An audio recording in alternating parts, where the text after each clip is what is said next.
Sir இங்க வந்து நீங்க டிஎம்கே குறித்தும் பேசுங்க, ஒன்றும் ப்ராப்ளம் இல்லை. அவங்களும் என் வாக்குச்சாவடி வெற்றி வாக்குச்சாவடி ஆணவத்தோடு நீங்க வந்தீங்கன்னா அவுட் ஆஃப் கண்ட்ரோல் தான் உங்களுக்கு தமிழ்நாடு. என்னைக்கும் நீங்க எந்த பந்து வேணா போடுங்க, அதை வந்து நாங்க சிக்ஸரா அடிப்போம் அப்படின்னு சொல்லிட்டு இதுக்கெல்லாம் கேட்கறதுக்கெல்லாம் ஏதோ தெலுங்கு பட டயலாக் மாதிரியே தான் இருக்குது. அதை பத்தி நீங்க பேசுங்க, எனக்கு ஒன்றும் பிரச்சனை இல்லை.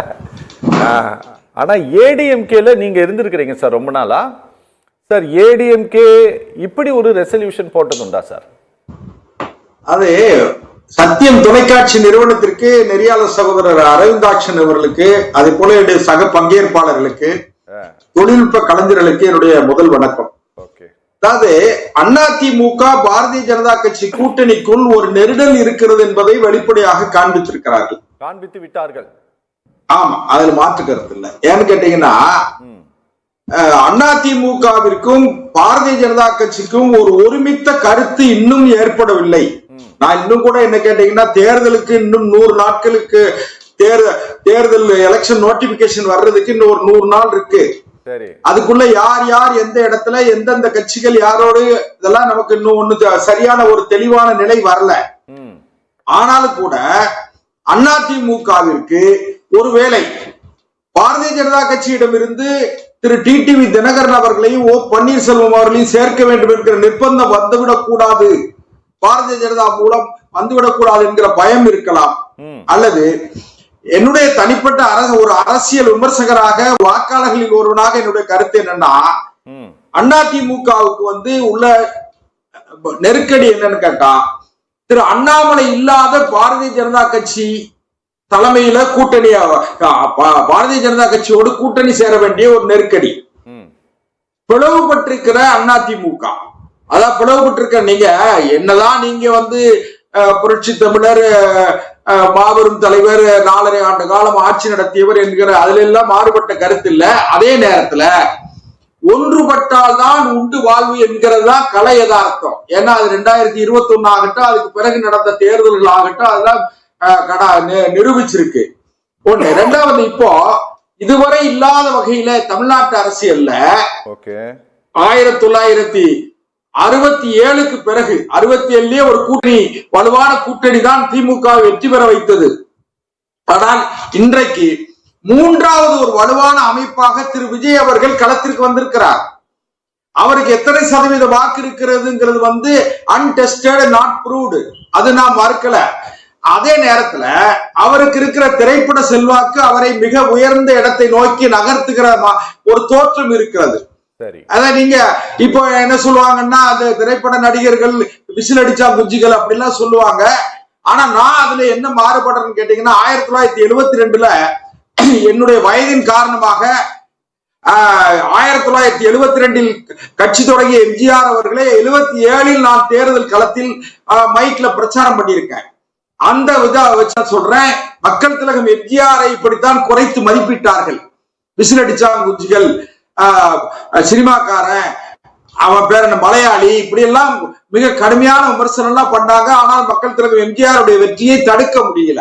ஏன்னா ஆட்சியில இருந்த, இன்னும் சொல்ல போனீங்கன்னா மிசாவை சந்தித்த திமுக, மிசா என்கிற ஒரு பெரிய நெருக்கடியை சந்தித்த அனுதாபத்தை எல்லாம் பெற்றிருந்த திமுகவால் வெற்றி பெற முடியல. 48 இடம் தான் ஜெயிச்சாங்க.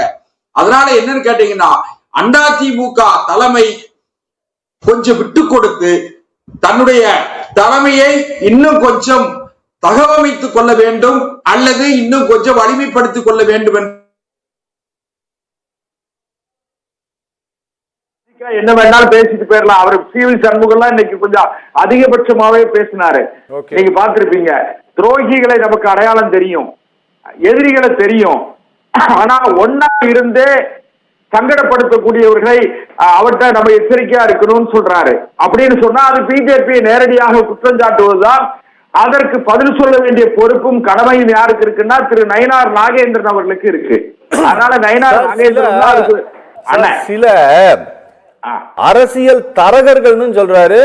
இந்த 7 மணிக்கு மேல டிவியில உட்காந்துட்டு பேசுறவங்களையும் கண்டமேனிக்கு திட்டி விட்டுருக்காரு இன்னைக்கு திரு சி.வி. சண்முகம் சார். இந்த டிவியில பேசுறவங்களை திட்டிட்டு போட்டு அது ஒண்ணும் எங்களுக்கு பிரச்சனை இல்ல.